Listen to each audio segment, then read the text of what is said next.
Imaginez un royaume ancien où les ombres des baobabs géants dansent au rythme des tam-tams et où une prophétie murmure le destin d'un enfant qui changera à jamais le cours de l'Afrique de l'Ouest. C'est l'histoire de Soundiata Keita, une légende vivante qui émerge des sables du Mandingue comme un lion qui se réveille dans la savane. Laissez-moi vous emmener dans ce voyage épique où la magie des griots, ces gardiens oraux de la mémoire africaine, tisse les fils du passé avec des mots qui font vibrer l'âme. Au cœur du XIIIe siècle, dans le royaume du Mandingue, régnait Naré Magane Konaté, un roi sage et respecté, connu pour sa justice et sa force. Son peuple, les Mandingues, vivait au rythme des saisons, les pluies nourricières qui faisaient pousser le mil et le sorgho, et les seiches qui durcissaient la terre comme une peau de tambour. Les villages étaient faits de cases en banco, entourés de palissades contre les bêtes sauvages et les ennemis. Les marchés bruissaient d'échanges, tissus teints à l'indigo, sel du désert, or des mines cachées. Mais derrière cette harmonie, un proverbe mandingue rappelait « Le destin est comme un fleuve, il coule sans qu'on puisse l'arrêter ». Tandis que les vents du désert murmuraient des secrets anciens, Soundiata et sa famille fuyaient dans la nuit, laissant derrière eux les murs familiers du palais mandingue. Mais qui aurait pu deviner que cet exil forcé forgerait le lion qui sommeillait en lui? L'exil commença sous un ciel étoilé, avec Sogolon portant Soundiata sur son dos, Kolonkan et Manding Bori marchant à leur côté. Ils traversèrent des forêts denses où les singes hurlaient comme des esprits gardiens, et des rivières gonflées par les pluies où les crocodiles guettaient. Un proverbe mandingue les guidait. Le voyageur qui endure la faim trouve le miel au bout du chemin.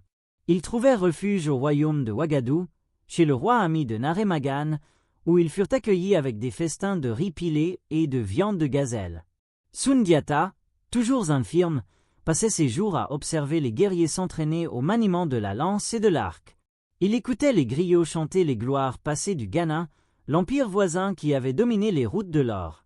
Une anecdote marquante, un jour, lors d'une fête, un forgeron offrit à Soundiata une barre de fer tordu. « Redresse-la si tu es un homme, Rayatéon !»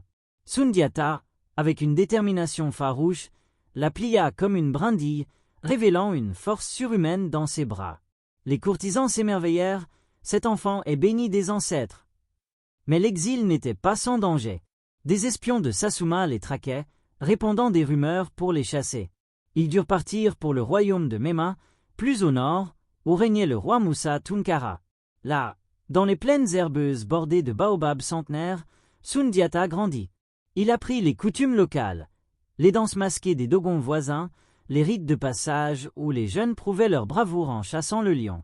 Sogolon, avec sagesse, lui enseignait « La patience est l'arme du faible qui devient fort ». À Mema, Soundiata devint un jeune homme. Son corps, autrefois frêle, se musclait grâce aux travaux des champs. Il aidait à cultiver le coton et à extraire le sel des mines, apprenant l'humilité. Une description vivante. Imaginez-le, torse nu sous le soleil ardent, tirant l'eau des puits avec des cordes tressées, ses muscles saillants comme ceux d'un léopard. Les villageois racontaient des histoires. Soundiata avait un jour sauvé un enfant d'un serpent venimeux, le tuant d'un seul coup de pierre. Pourtant, la nostalgie du mandingue le rongeait. Les nuits, autour du feu, il écoutait des proverbes comme « L'exilé est comme un arbre déraciné, mais ses fruits nourrissent encore ». Il se lia d'amitié avec des princes en exil, comme Fran Kamara, un guerrier habile au sabre, et Nana Triban, une princesse astucieuse. Ensemble, ils partageaient des rêves de retour. Un tournant arriva quand Soundiata, âgé de 18 ans, décida de marcher. Selon la légende, sa mère Sogolon, exaspérée par les moqueries, lui cria « Lève-toi, ou je te maudis !» Soundiata, invoquant les esprits, saisit une branche de baobab et se dressa, arrachant l'arbre entier. Le sol trembla, et les villageois acclamèrent « Le lion s'est réveillé !» Ce miracle, symbole de sa destinée, marqua la fin de son infirmité. Il apprit alors à chevaucher, à manier l'épée forgée dans les ateliers des forgerons mandingues, ces artisans sacrés qui fondaient le métal avec des incantations. À Mema, Soundiata gagna le respect du roi, qui le nomma vice-roi. Il mena des expéditions contre des tribus rebelles, apprenant la stratégie. Une bataille mémorable contre les nomades du désert, il utilisa des tambours pour simuler une armée plus grande, un stratagème inspiré des coutumes guerrières africaines. Ces victoires firent écho jusqu'aux Mandingues, où Dankaran régnait faiblement, laissant le royaume vulnérable. Mais au loin, une ombre grandissait. Sumoro Kante, le roi sorcier du Soso, un tyran aux pouvoirs occultes, qui pillait les terres mandingues. Ses armées, armées de flèches empoisonnées, semaient la terreur. Les griots chantaient. Sumoro est comme un vautour, il dévore les faibles. Sundiata, entendant ces nouvelles par des messagers, sentait l'appel du destin. Sogolon, sentant sa fin proche, lui confia « Retourne, mon fils, et unis ton peuple ». Et alors que les vents du Harmattan balayaient la savane, une rumeur se propagea. Le mandingue appelait son vrai roi. Sundiata se préparait-il à répondre, ou les dangers de la route l'engloutiraient-ils? Alors que les échos des tambours de guerre résonnaient au-delà des collines, Sundiata rassemblait ses pensées, prêt à affronter les tempêtes qui menaçaient son héritage. Mais comment un exilé pourrait-il reconquérir un royaume en ruine? De retour au Mandingue, Sundiata trouva un pays dévasté. Dankaran avait fui, laissant le trône vide face à l'invasion de Sumoro. Les villages étaient en cendres, les champs piétinés par les chevaux des envahisseurs. Un proverbe circulait, quand le lion est absent, les hyènes dansent. Sundiata, avec sa mère affaiblie et ses fidèles, s'installa dans un camp discret près du fleuve Niger, où les pêcheurs mandingues, avec leurs pirogues sculptées, offraient un abri. Il commença par unir les clans dispersés. Les griots, ces poètes itinérants, devinrent ses messagers, chantant son retour dans les marchés. Sundiata, fils du buffle, est revenu pour rugir. Une anecdote émouvante, un vieux chasseur, survivant d'une razzia, reconnut Sundiata et lui offrit son arc ancestral, gravé de symboles protecteurs. « Prends-le, dit-il, car l'arc du juste ne rate jamais sa cible. » Sundiata organisa des conseils autour du feu, où les aînés partageaient des coutumes anciennes. Les pactes scellés par le partage de Kola, noix sacrée qui symbolise l'alliance. Il rencontra Bala Faseke, son griot personnel, un homme à la voix envoûtante qui deviendrait son conseiller. Bala, descendant d'une lignée de griots, connaissait les secrets des mots. Les paroles sont comme des flèches, elles percent les cœurs. La résistance s'organisa. Sundiata recruta des guerriers des royaumes voisins. Les Bambara, fiers cavaliers, et les Soso rebelles contre leur propre roi. Une description immersive. Imaginez les camps animés, avec des forgerons martelant des lames sous la lune, des femmes pilant le mil pour nourrir l'armée, et des danses rituelles invoquant les ancêtres. Sundiata, monté sur un cheval blanc, haranguait ses troupes. Nous ne combattons pas pour la gloire, mais pour la liberté de notre terre. Mais Sumoro n'était pas un ennemi ordinaire. Ce roi sorcier, originaire du Soso, portait un casque orné de plumes de vautour et une armure imprégnée de magie. On disait qu'il commandait au génie, rendant ses armes invincibles. Une légende racontait qu'il avait volé le balafon sacré, un instrument au son mystique qui prédisait l'avenir. Sundiata envoya des espions, comme sa sœur Nana Triban, déguisée en marchande, pour infiltrer la cour de Sumoro. Nana, avec son intelligence aiguisée, apprit les faiblesses du tyran, son arrogance et sa peur des coqs, symbole de pureté dans les coutumes mandingues. Elle fut capturée mais s'échappa, rapportant « Sumoro craint ce qui est pur, car son cœur est noir comme la nuit ». Cette information devint une arme. Sundiata mena des guérillas, embuscades dans les gorges rocheuses, où ses archers, cachés derrière des termitières géantes, décimaient les patrouilles ennemies. Une bataille mineure à Tabon marqua un tournant. Sundiata, avec Fran Kamara à ses côtés, chargea comme un ouragan, brisant les lignes Soso. Les prisonniers, impressionnés, jurèrent fidélité. « Tu es le Mansa, le roi des rois ». Pourtant, les défis intérieurs persistaient. Des traîtres, achetés par Sumoro, tentaient d'empoisonner les puits. Sundiata, avec sagesse, instaura des rites de loyauté. Chaque guerrier jurait sur les fétiches ancestraux, des statues de bois sculptées représentant les esprits. Un proverbe le guidait. L'unité est comme une corde tressée, elles ne se rompent pas facilement. Au fil des mois, l'armée grandit. Sundiata intégra des éléments culturels, des masques de guerre inspirés des Dogons, des chants de motivation qui rappelaient les épopées des chasseurs. Il apprit à ses hommes la stratégie, utiliser le terrain, comme les dunes pour des attaques surprises. Mais Sumoro ripostait avec férocité, pillant les temples et réduisant en esclavage les griots. Une rumeur se répandit, il préparait une grande offensive. Sundiata, sentant la confrontation approcher, consulta les devins qui jetèrent des os. La victoire viendra, mais au prix du sang.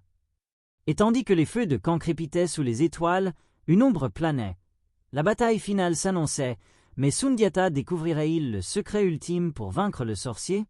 Au milieu des murmures des vents chargés de poussière, Sundiata affûtait son épée, sachant que le choc avec Sumoro serait comme deux éléphants se heurtant dans la savane. Mais quel mystère caché pourrait renverser le tyran invincible?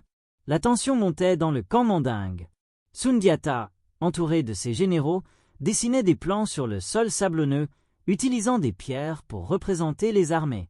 Un proverbe inspirait « La ruse du lièvre vainc la force du lion ». Il envoya Nana Triban une seconde fois en mission, cette fois pour voler des secrets à la cour de Sumoro. Nana, avec son charme et son esprit vif, se fit passer pour une captive consentante. À Sosso, elle vit les horreurs. Des palais bâtis sur des crânes, des marchés d'esclaves où les chaînes cliquetaient comme des serpents. Sumoro, un géant aux yeux rouges, pratiquait des rituels occultes, sacrifiant des animaux au génie sombre. Une anecdote glaçante, il portait un collier de dents humaines, symbole de ses conquêtes. Nana découvrit le point faible.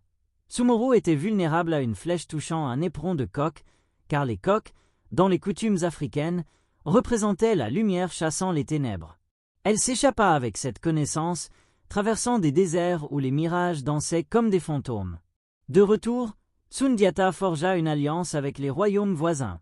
Il rencontra le roi de Tabon, un allié fidèle, lors d'une cérémonie où ils burent du dolo, bière de mil fermentée, scellant leur pacte. Les descriptions vivantes, les tambours battaient un rythme frénétique, les danseurs masqués invoquaient les esprits des ancêtres, tournoyant autour de feux qui illuminaient la nuit.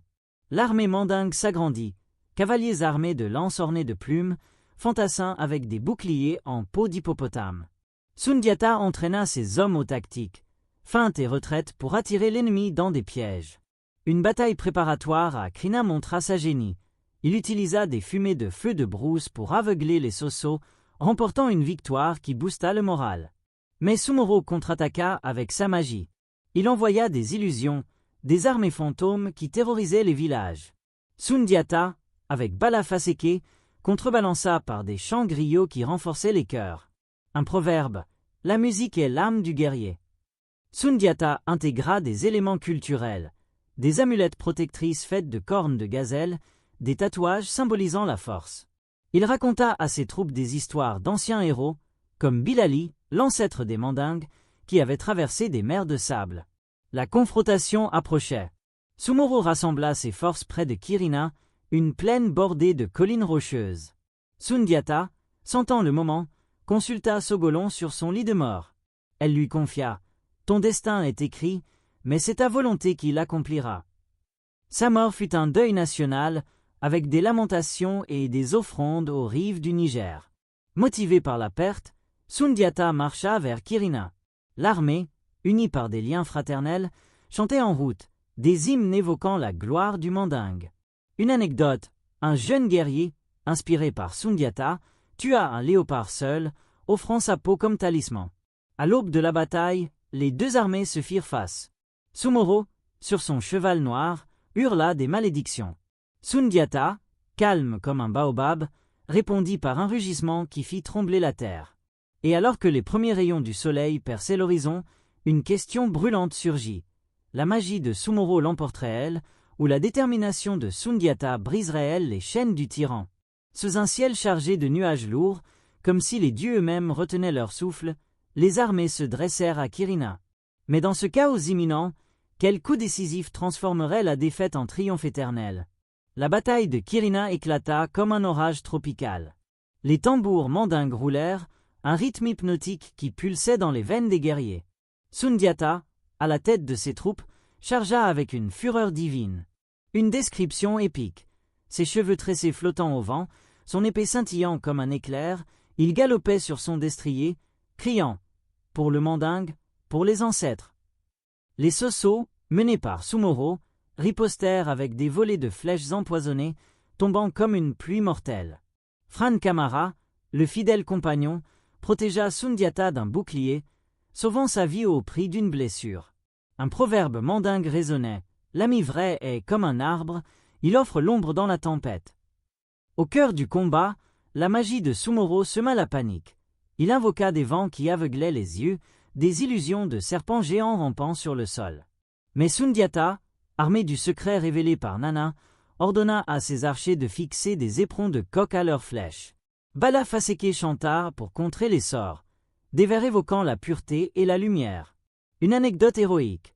Sundiata affronta personnellement un général Soso, le terrassant d'un coup d'épée qui fendit son armure comme du beurre. Les mandingues, inspirés, repoussèrent les lignes ennemies, piétinant les bannières du tyran. Les cavaliers Bambara chargèrent les flancs, leurs lances perçant comme des crocs de lion. Sumoro, voyant la marée tourner, utilisa son balafon magique pour prédire les mouvements. Mais Nana Triban, infiltré, avait saboté l'instrument, le rendant muet. Furieux, Sumoro chargea Sundiata. Leur duel fut légendaire, épées s'entrechoquant dans un vacarme assourdissant, étincelles volant comme des étoiles filantes. Sundiata, invoquant les esprits de ses ancêtres, visa le point faible. Une flèche toucha Sumoro, le faisant hurler comme un démon banni. Le tyran s'enfuit, poursuivi dans les collines. Selon la légende, il se transforma en hippopotame pour échapper, mais disparut à jamais. La victoire fut totale. Les mandingues pillèrent le camp Soso, libérant des captifs qui dansèrent de joie. Sundiata, couvert de poussière et de sang, déclara « Aujourd'hui, nous ne sommes plus des clans, mais un empire. » Les griots composèrent des chants immortels, célébrant Quirina comme la naissance d'une ère nouvelle. Dans l'après-bataille, Sundiata honora les coutumes, sacrifices aux dieux, funérailles pour les tombés avec des pleurs et des danses. Il récompensa ses alliés, terre pour Fran, honneur pour Bala. Un proverbe scella, la victoire est douce, mais l'unité est éternelle. Mais le travail ne s'arrêtait pas. Sundiata commença à bâtir l'empire, unifiant les royaumes conquis. Il établit Niani comme capitale, une ville florissante au bord du Niger, avec des marchés regorgeant d'or et d'ivoire. Pourtant, des défis persistaient. Consolider le pouvoir, imposer la justice. Sundiata consulta les sages, intégrant des éléments culturels comme les conseils des aînés, où les décisions se prenaient autour de la cola. Et tandis que les feux de victoire crépitaient, une vision émergea. L'empire du Mali s'étendrait-il comme un fleuve nourricier, où des ombres internes le menaceraient-elles?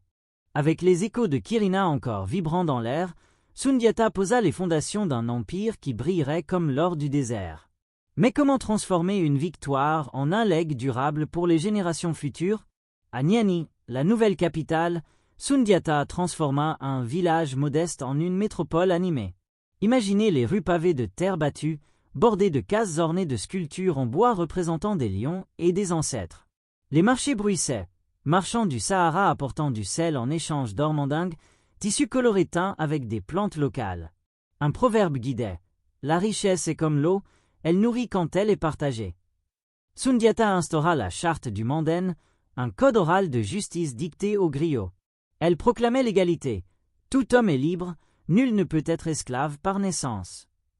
Inspirée des coutumes africaines, elle interdisait la violence gratuite et promouvait le respect des femmes, comme Sogolon l'avait enseigné. Une anecdote, lors d'un jugement, Sundiata libéra un accusé innocent, disant « La justice est l'âme d'un roi ». Il organisa l'empire en province, nommant des pharaons gouverneurs fidèles comme Fran Kamara. Les routes furent sécurisées pour le commerce, avec des caravanes de chameaux traversant le Sahara jusqu'à Tombouctou, future cité savante. Sundiata encouragea l'agriculture. Irrigation des champs le long du Niger, où les paysans semaient du riz et du coton sous les palmiers. Culturellement, il valorisa les griots. Bala Faseke devint son porte-parole, chantant l'épopée de Sundiata lors des fêtes. Ses récits, transmis oralement, incluaient des proverbes comme « Le griot est le gardien du passé, le guide du futur ». Les festivals mandingues fleurirent. Danse au son du kora, un instrument à cordes évoquant les âmes des ancêtres. Sundiata intégra l'islam, apporté par les commerçants arabes, tout en respectant les croyances traditionnelles. Il construisit des mosquées en banco, où les imams priaient aux côtés des devins jetant des coris. Une description. Sous un ciel étoilé, des pèlerins partaient pour la Mecque, emportant leur malien qui impressionnerait le monde. Mais des défis surgissaient, rébellion dans les provinces conquises. Sundiata mena des campagnes, utilisant la diplomatie autant que la force. Contre les nomades Touaregs, il négocia des alliances par mariage, unifiant les peuples. Sa vie personnelle était riche. Marié à plusieurs épouses selon les coutumes, il eut des fils comme Mansa Oulé, futur héritier. Une anecdote touchante. Il enseignait à ses enfants l'humilité, les faisant travailler au champ pour comprendre le peuple. L'empire s'étendit jusqu'au Sénégal et à la Guinée, contrôlant les mines d'or de Bure. La richesse afflua, finançant des armées et des arts. Sundiata promut l'éducation, école coranique, où les enfants apprenaient l'arabe et les mathématiques. Pourtant, la légende raconte des mystères.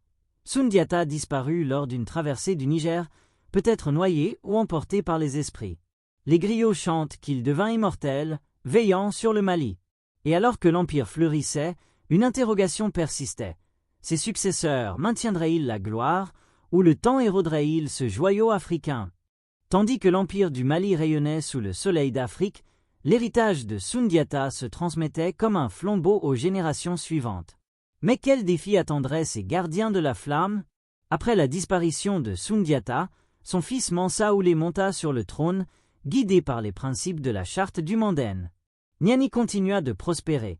Imaginez les caravanes arrivant chargées de biens, les artisans forgeant des bijoux en or incrustés de perles. Un proverbe mandingue. L'héritage est comme un arbre, ses fruits nourrissent les enfants. Où les consolida les frontières, menant des expéditions contre les royaumes voisins. Il encouragea le commerce transsaharien, où le sel valait son poids en or. Les marchés de Djenné devinrent légendaires, avec des étals de tissus, d'épices et d'esclaves, bien que la charte limitât l'esclavage aux captifs de guerre. Culturellement, les griots perpétuaient l'épopée. Chant lors des initiations, où les jeunes garçons, circoncis selon les rites, apprenaient la bravoure. Une anecdote, un griot voyageur porta l'histoire de Sundiata jusqu'en Égypte, impressionnant les sultans. Sous les successeurs, l'empire atteignit son apogée avec Mansa Moussa, petit-fils de Sundiata. Moussa, pieux musulman, entreprit un pèlerinage à la Mecque en 1324, emportant tant d'or que les prix chutèrent au Caire. Description immersive. Sa caravane de 60 000 hommes, chameaux chargés d'or, traversant le désert comme un serpent doré. Moussa construisit la mosquée de Djengarébé à Tombouctou, transformant la ville en centre intellectuel. Des savants y affluaient, étudiant l'astronomie et la médecine dans des bibliothèques remplies de manuscrits. Les coutumes se mêlaient, faites avec danses traditionnelles et prières islamiques. Mais des ombres planaient, invasion des Mossis au sud, qui pillaient les villages avec des flèches enflammées. Les Mansa ripostaient avec des armées disciplinées, utilisant des tactiques héritées de Sundiata. Économiquement, l'or des mines de bambou alimentait l'Europe via les ports marocains.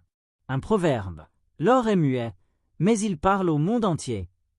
Pourtant, des divisions internes émergèrent, lutte de succession, où des frères se disputaient le trône.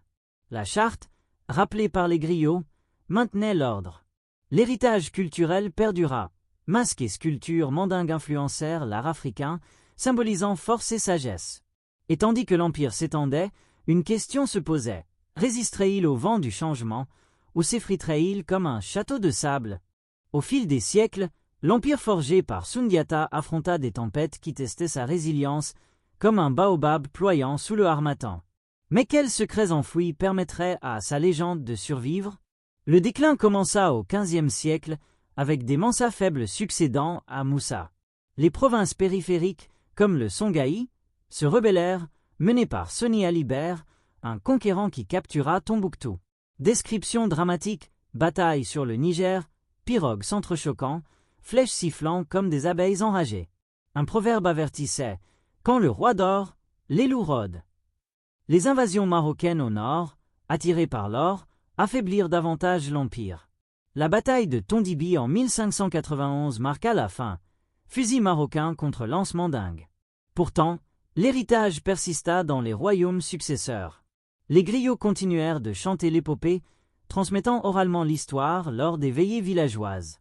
Une anecdote, au XIXe siècle, des explorateurs européens, comme Mungo Park, entendirent ces récits au bord du Niger. Culturellement, les coutumes mandingues influencèrent l'Afrique de l'Ouest. Proverbes intégrés dans les langues, comme le bambara, rite d'initiation préservé chez les Dogons et les Bambara. Aujourd'hui, la légende de Sundiata inspire. Film nigérian et sénégalais la revisite avec des acteurs en costumes traditionnels dansant au son des tam-tams. Éducativement, elle enseigne la persévérance. Du faible naît le fort, comme Sundiata l'incarna. Dans les écoles maliennes, on étudie la charte comme précurseur des droits humains. Des festivals à Bamako célèbrent avec des reconstitutions, où des jeunes incarnent le lion du Mandingue. Mais des défis modernes persistent. Comment préserver cette mémoire face à l'urbanisation? Les griots modernes, comme des rappeurs, adaptent les chants. Et alors que l'Afrique contemporaine regarde son passé, une énigme demeure. La force de Sundiata guidera-t-elle encore les leaders d'aujourd'hui? Dans l'ombre des ruines anciennes, la légende de Sundiata ressurgit comme un phénix, rappelant que les racines africaines nourrissent l'avenir. Mais comment cette épopée influence-t-elle le monde moderne?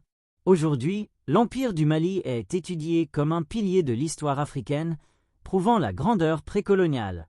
À Tombouctou, classé UNESCO, les manuscrits anciens traités d'astronomie et de droit témoignent de l'érudition. Un proverbe, le savoir est comme un fleuve, il coule éternellement. Dans la culture pop, Sundiata inspire. Bandes dessinées maliennes le dépeignent comme un super-héros luttant contre la sorcellerie.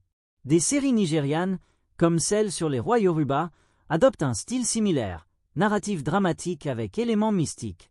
Éducativement, des programmes scolaires en Afrique de l'Ouest intègrent l'épopée pour fostering l'identité. Anecdote, lors d'un sommet de l'Union africaine, un leader cita Sundiata pour promouvoir l'unité continentale. Les coutumes perdurent, festivals avec danse kankourang, masques effrayants protégeant les initiés. Les proverbes mandingues guident la vie quotidienne. La parole est d'argent, le silence d'or.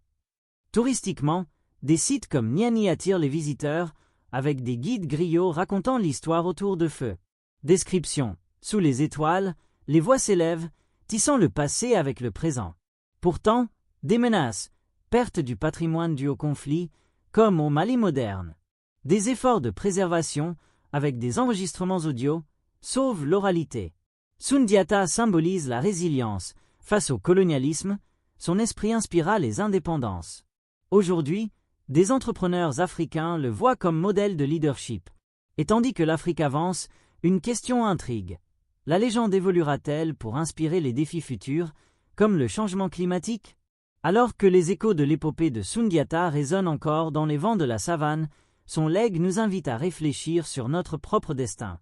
Mais quel message ultime cette légende porte-t-elle pour l'humanité? En conclusion, Sundiata Keita n'est pas qu'un roi historique, il est un symbole intemporel de triomphe sur l'adversité. Du infirme exilé au fondateur d'empire, son parcours enseigne. La force vient du cœur, pas du corps. Dans un monde divisé, sa charte prône l'égalité, un message éducatif pour aujourd'hui. Culturellement, les éléments africains, proverbes, griots, rites enrichissent le récit, rappelant la richesse du continent. Anecdote finale. Un griot contemporain au festival de Cannes a chanté l'épopée, captivant un public global. Dramatiquement, son histoire inspire l'espoir. Face aux tyrans modernes, rappelons Kirina. Immersif, ce voyage nous transporte dans des paysages vivants, des baobabs aux marchés animés. Pour un public large, cette légende unit. Africains fiers de leur héritage, curieux du monde entier apprenant l'Afrique au-delà des stéréotypes. Et si Sundiata revenait aujourd'hui, que nous dirait-il? Peut-être, unissez-vous, car le destin attend ceux qui osent. Ainsi se clôt ce chapitre, mais l'aventure continue dans vos cœurs.